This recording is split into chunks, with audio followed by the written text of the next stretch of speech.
Hello there. Today we're going to tie one of these. This is called gray thread, and the idea behind this fly is that it's supposed to look like a small sculpin or something of that kind. So it's a great fly for both as a streamer, but also for coastal fishing and for sea trout. This is a pattern that has a long tradition in Denmark. This is one of the first patterns ever developed for sea trouts on the coastline, and it really is a remarkable and great fly. It's fairly easy. It does not take up too much material. We're going to use some grizzly marabou, some grizzly hackles, some eyes, and then some fleshabou dubbing and some ascent flesh also. So a great simple fly that really works. However, I have changed this a bit compared to the original patterns because I've used some different eyes because I want this to have a hovering effect. So when you stop retrieving, the fly will simply hover in the water exactly like the real thing. So first of all, I'm going to use an Ahrex hook. This is the Ahrex Light Stinger, probably my favorite hook of all times for sea trout on the coast here, and really a nice hook. So basically, I'm gonna make a small bundle of tying thread up here in order to ensure that my eyes will stay where I want them to be.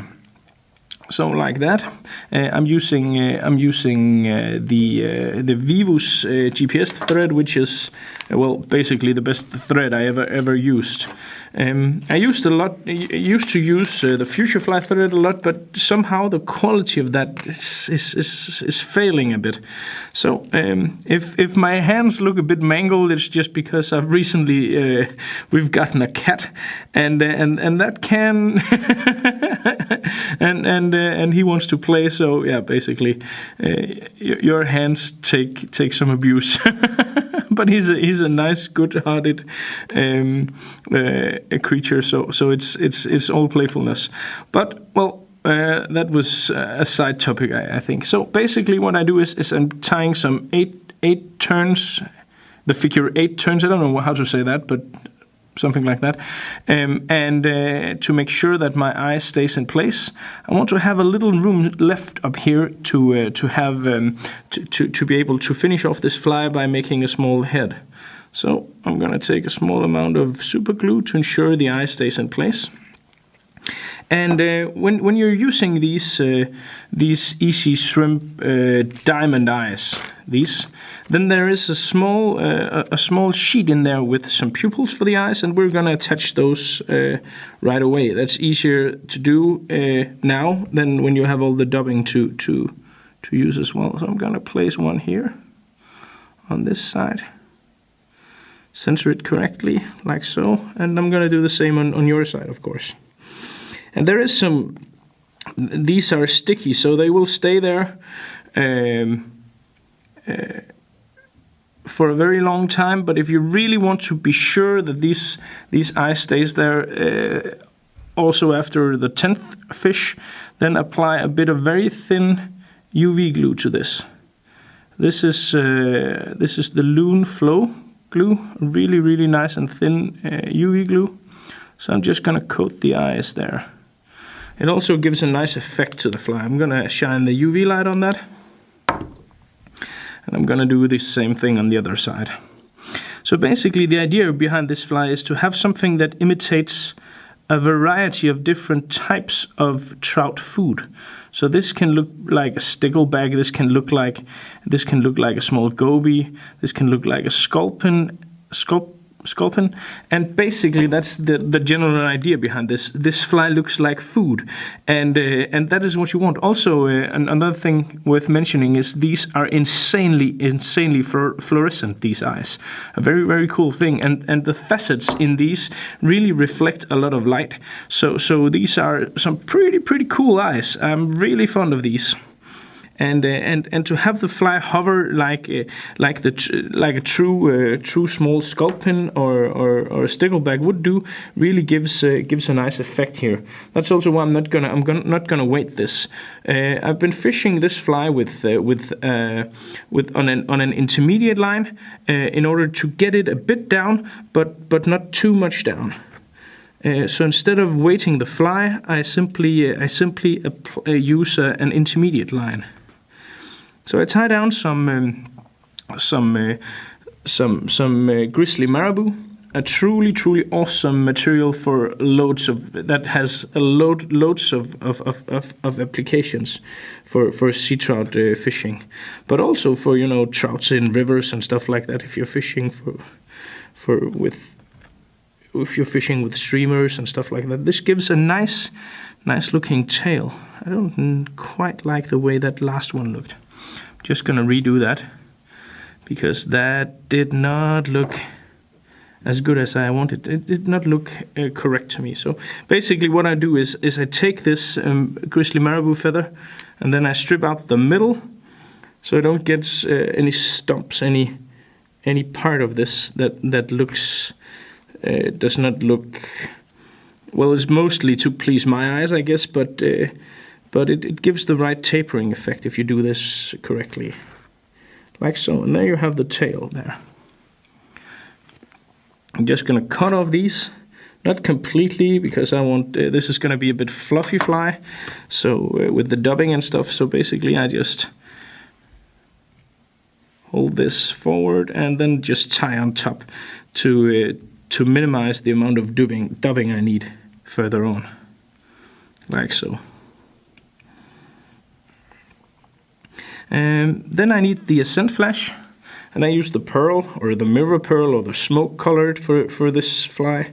The smoke is really nice also, but you know, pearl is what that was on top of the pile of fly tying I have laying around. So I tie 2 strands in on one side.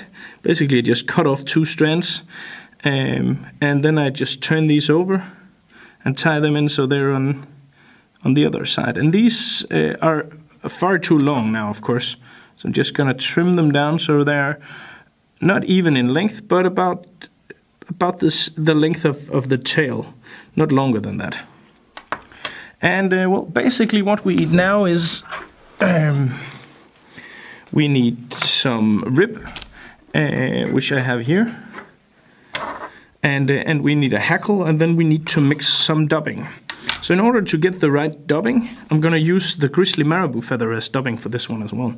So I simply just take out a bundle of these feathers, and I just pull them apart like so, and I put them on top of my table here, and then I mix in some pearl dubbing as well in order to give it, and do not breathe too heavily or you will have marabou all over your desk and all over your house. Well, for me it's nice because now I have this big place to do all this in my shop, but before, my wife was not a big fan of this fly because it tended to leave a mess. Not as much a mess as the one worm, but still quite a notable mess. So I'm simply just pulling these feathers here apart with my fingers, taking some of the more fluffy ones here, like so. And then I take some Flashabou dubbing in pearl.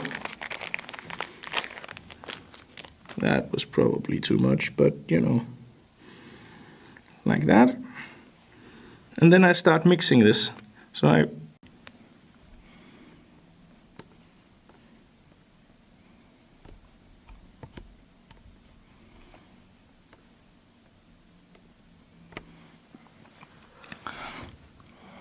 So as I was saying, I simply take the marabou and the flesh and just mix this in between one another, and this is where it becomes a bit messy. So I pull it out, turn it over, pull it apart, turn it over, pull it apart, turn it over, and then I end up with a bundle of very nice looking dubbing material. So the next we need to do is to pick a feather, and I use a grizzly feather, and this is the whiting Coq de Lion grizzly, which is something that is fairly recent and really are awesome in quality. The number of feathers here is just insane, and the individual feather has a very thin hackle stem, and these are just probably the best grizzly hackles I ever tried. So I tie this down so the side of the cape that faces upwards, still facing upward. And I tie it down in the tip so that I will get the right tapering when I move this up. I'm gonna cut off that stump there. And then I'm looking for the rib I'm gonna use. Where did I put that? Here it is. Just use some thin monofilament or something like that. And this will simply just make the fly stronger.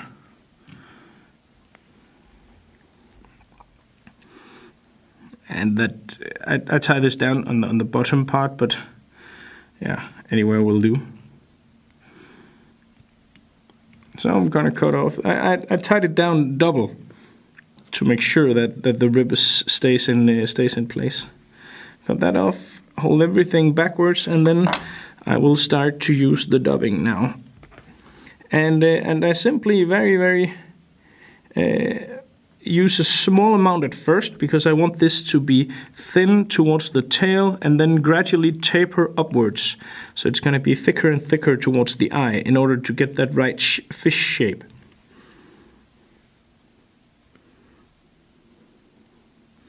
Like so. I simply just meshed it on the thread applying some pressure here. You see, like so, and then just, I don't know what that is, what that is called in English. In Danish we would say nuller det på, but I don't know the English phrase for that. But basically, I'm just applying it to the thread with some pressure, and then all the time just meshing my fingers in the same direction. So basically like that. Gonna take a bit more dubbing, and one of the tricks with dubbing is to apply a little at a time.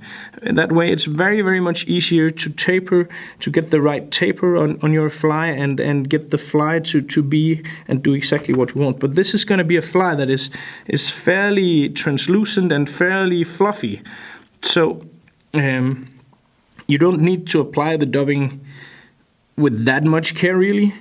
Just as long as the end result is what you want, like that. And then I'm gonna turn my hackle here, making sure that it points the right way.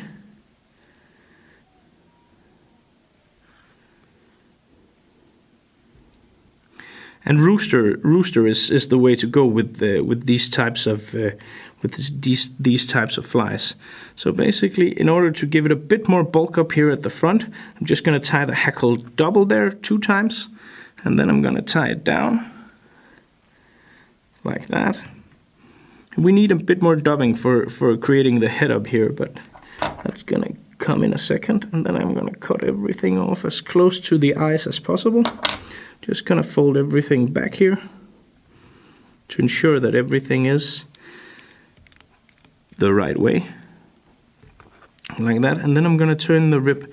I'm gonna turn the rib in the different direction from the hackle, in order to ensure that this is as strong as possible.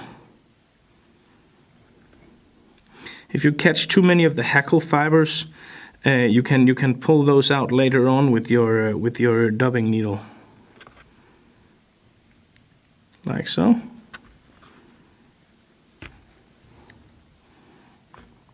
I caught some, but I'm gonna pull those out with my dubbing needle in a second.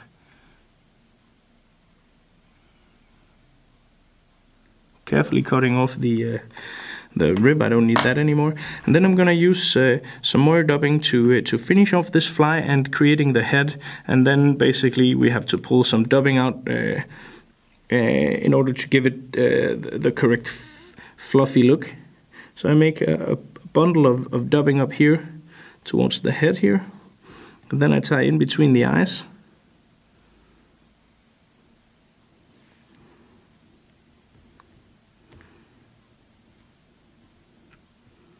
Like so. Just a small amount of dubbing up here in front of the eyes as well, to finish off the tapering correctly with the head here, like so. Gonna make a whip finish.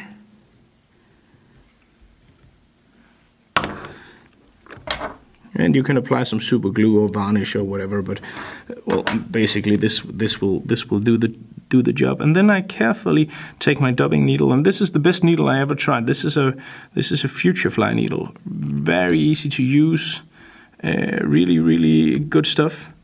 And then I carefully pull out a lot of the materials to give this fly the more ragged, more lifelike look of an actual fish. So it's going to be transparent and translucent and see-through and stuff like that. Kind of like the real deal. And now I have marabou all over the place. Good, I'm gonna do one more of these videos in a second in Danish, so I can probably use some of all the scraps that's just landed on the floor. But you know how it is. But this really is an awesome pattern. If you want to fish this on a floating line, you can do that, but then I would recommend that you add a bit of weight, some non-lead wire or something to the body. Basically that's it. And as a finishing touch, I'm gonna take my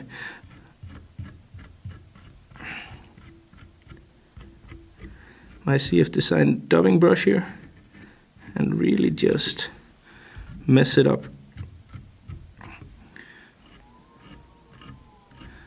This is nothing compared to what all the sea trout teeths will do to this, but this gives it oh, bugger. I accidentally scratched on top of the eyes there. Oh, you can't see that.